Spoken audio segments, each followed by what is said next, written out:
नमस्ते दोस्तों। सबसे पहला मैं मेरा परिचय दे देता हूँ। मेरे साथ में जुड़े हुए लोग, फेसबुक फ्रेंड, इंस्टाग्राम फ्रेंड, ये सभी तो मुझे जानते हैं। जो नया लोग हैं, मुझे नहीं जानते हैं, उसके लिए मैं ये बता रहा हूँ कि मेरा नाम प्रेमजी भाई डाभी है और मैं लास्ट 30 ईयर से एसपी कंपनी के साथ में जुड़ा हुआ हूँ। और ये कंपनी आप सब जानते ही है कि ये फार्म मैकेनाइज इक्विपमेंट और स्प्रेयर और डस्टर बनाती है। कंपनी में इतना साल काम करते करते मैंने काफ़ी कुछ सीखा हूँ और सीख रहा हूँ। मैंने प्रोडक्ट रिलेटेड में इंडिया में काफ़ी जगह पे टूर भी किया है और वहाँ से भी मैंने सीखा हूँ। और मैंने देखा कि यूट्यूब पे एग्रीकल्चर फार्म मैकेनाइज इक्विपमेंट के बारे में जो वीडियो है, उसमें खास करके प्रोडक्ट को सेल कैसे होता है, सेल कैसे बढ़ेगा, उसके डिटेल ज़्यादा है, लेकिन छोटे छोटे पॉइंट को उसमें नहीं बताया गया। खास करके प्रोडक्ट खरीदना है तो उसमें क्या जानकारी होनी चाहिए। हमारे किसान भाई के पास में आजकल काफ़ी मतलब ये पूरी रेंज है, उसका जो भी किसान को ज़रूरत है एग्रीकल्चर में जितना भी इक्विपमेंट की, वो खरीदने को जाएगा तो एक ही जगह पे आपको 25-30 उस मतलब 5-10 के अलावा उसकी रेंज मिलेगी। अभी एक नैपसेक टाइप का स्प्रेयर खरीदने को जाएगा तो वहाँ भी 10-15 हज़ार का आपको नैपसेक टाइप का स्प्रेयर मिलेगा देखने को। कौन सा खरीदना चाहिए, वो एक सवाल रहेगा। बैटरी स्प्रेयर खरीदने को जाएगा तो वहाँ भी आपको कौन सा खरीदना चाहिए, वहाँ भी आपको 10-12-15 हज़ार का अलग अलग मतलब सप्लायर का इक्विपमेंट आपको देखने को मिलेगा, अलग प्राइस का, अलग अलग डिफरेंस वेराइटी। तो खरीदने से पहले उस मतलब उसके पहले की जानकारी अगर रहेगी तो वो बरोबर चॉइस करेगा। और खरीदने के बाद में प्रोडक्ट सेल हो जाता है, उसके बाद में यूज़र को, एंड यूज़र जब यूज़ करता है तो उसको भी क्या काळजी लेनी चाहिए और उसमें क्या क्या मतलब पॉइंट पे ख्याल रखना है, वो भी उसमें मैं बताऊंगा। तो ये सभी जानकारी ये मेरा हर एक वीडियो में मतलब अलग अलग पॉइंट पे रहेगा। मेरे पास में काफ़ी 100-150 से ऊपर का लिस्ट है। अलग अलग वीडियो में उसमें बनाऊंगा, हर एक पॉइंट को कवर करूंगा। अभी मैं यहाँ सभी पॉइंट शेयर नहीं करता हूँ, लेकिन छोटा सा मैं मतलब इसमें झलक थोड़ा सा बता देता हूँ कि मैनुअल ऑपरेटर स्प्रेयर से लेके आज स्मार्ट स्प्रेइंग, वहाँ तक का मैं मेरा ये यूट्यूब चैनल पे अलग अलग वीडियो पे मैं आपको सफ़र कराऊंगा और आपको पूरा डिटेल में मेरा वीडियो पूरा लिखित में भी साथ में पॉइंट को मैं कवर करूंगा। एग्जाम्पल के साथ में थोड़ा सा बात करेंगे तो बैटरी ऑपरेटर स्प्रेयर रहेगा तो उसमें कौन सा बैटरी ऑपरेटर स्प्रेयर में कौन सी बैटरी यूज करनी चाहिए। लिथियम बैटरी के बारे में मैं पूरा डिटेल में बताने वाला हूँ।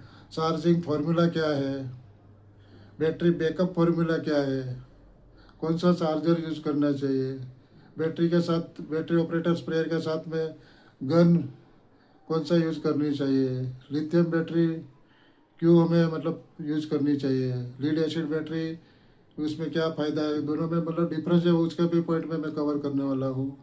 मैनुअल ऑपरेटर स्प्रेयर में हम लोग आज तक स्प्रेइंग करते हैं, लेकिन नोजल और क्रॉप के बीच में कितना डिस्टेंस रखना चाहिए। हम क्रॉप को पूरा टच करके स्प्रेइंग करते हैं, कभी कभी ज़्यादा ऊपर करके भी स्प्रेइंग कर देते हैं, तो ये दोनों में हमें नुकसान ही है। वो कौन बताता है, कोई नहीं बताता है, तो वो भी मैं इसमें कवर करने वाला हूँ। गन यूज़ करेंगे तो गन कौन सा स्प्रेयर के साथ में कौन सा मतलब उसमें भी डिस्टेंस कितना रखना चाहिए, डिस्चार्ज कितना रखना चाहिए, प्रेशर कितना रखना चाहिए, normal working pressure manual operator में क्या रखना चाहिए, पावर ऑपरेटर स्प्रेयर का नॉर्मल वर्किंग प्रेशर क्या रहेगा, वीडी साइड में नॉर्मल वर्किंग प्रेशर क्या रहेगा। नोजल के बारे में पूरा डिटेल में बताने वाला हूँ। नोजल स्प्रेइंग का हार्ट है, खास करके नोजल हम लोग यूज करते हैं तो उसमें जो टिप मतलब नोजल डिश बोलते हैं और स्फीरल प्लेट, उसमें वो कौन सा मटेरियल की होनी चाहिए, हमें कौन सा मटेरियल वाली ये यूज करेंगे तो फ़ायदा होगा। नहीं तो हम लोग जब भी उसके बारे में कभी कोई जगह पे बताया नहीं गया, हम लोग एक बार स्प्रेयर ले लेते हैं, उसके बाद जब तक ये नोजल चलेगी तब तक मतलब या तो गुम हो जाएगी या तो टूट जाएगी, तब तक हम लोग यूज कर लेते हैं, लेकिन वैसा नहीं होता है। तो सिरामिक डिश हमें यूज करनी है तो स्टील की हमें यूज करनी है, प्लास्टिक की यूज करनी है, ब्रास की। मार्केट में सभी जातों का है आपको नोजल मिलेगा, लेकिन ये नोजल में कौन से नोजल का मतलब सभी नोजल में अलग अलग साइकिल टाइम रहता है, लाइफ साइकिल। और इसका मतलब आपका कुछ टाइम के बाद में उसका हर एक की लाइफ साइकिल रहती है, स्प्रेयर की लाइफ साइकिल भी रहती है। तो ये सभी लाइफ साइकिल के बारे में मैं बताने वाला हूँ। कौन सी नोजल कौन सा स्प्रेयर के साथ में, कौन सा प्रेशर के साथ में यूज करनी है, वो भी मैं बात करने वाला हूँ। पावर स्प्रेयर में मैं बात करने वाला हूँ। कौन सा पावर स्प्रेयर खरीदने को जाएगा तो 10-15 हज़ार का अलग अलग पावर स्प्रेयर, जिससे ज़्यादा भी रहेगा तो अलग अलग एसपी का, अलग अलग डिस्चार्ज का, अलग अलग प्रेशर का। तो उसमें डायरेक्ट कपल वाला भी अभी आ गया है। एसपी कंपनी ने चारों जात का डायरेक्ट कपल वाला स्प्रेयर लाया हुआ है, जो इंजन के साथ में डायरेक्ट कपल होता है, मोटर के साथ में भी है, ट्रैक्टर के साथ में भी है।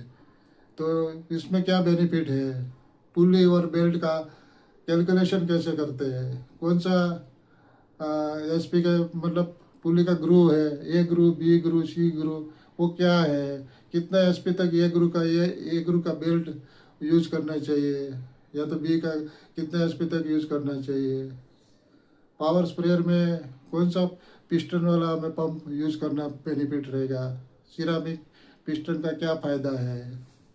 अगर हम लोग उसको पावर स्प्रेयर में होज यूज करते हैं तो होज मार्केट में अलग अलग जात का मतलब अलग अलग साइज का भी मिलता है, कौन सा यूज करना चाहिए, कितना लंबाई तक एसटीपी के साथ में होज का यूज करना चाहिए, उसमें प्रेशर ड्रॉप कितना कम होता है, कौन सा टाइप का होज में कम होता है। ये सभी पॉइंट को मैं कवर करने वाला हूँ। उसके अलावा बात करने वाला हूँ पावर वीडर के बारे में, ब्रश कटर के बारे में।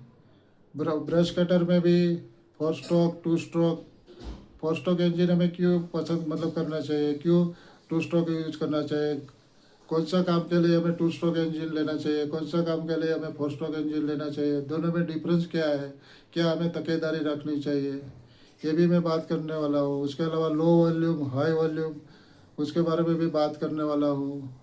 उसके बाद में पार्टिकल साइज के बारे में भी डिटेल में बात करने वाला हूँ।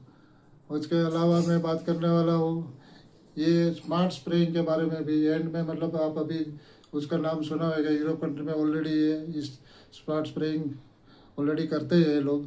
तो उसमें खास करके क्या क्या पॉइंट पे स्मार्ट स्प्रेइंग किसको कहते हैं, वो पॉइंट भी मैं इसमें कवर करने वाला हूँ। ड्रोन के बारे में भी बात करने वाला हूँ, उसका बेनिफिट, उसमें क्या दिक्कत है, ये सभी पॉइंट को मैं कवर कर लूँगा।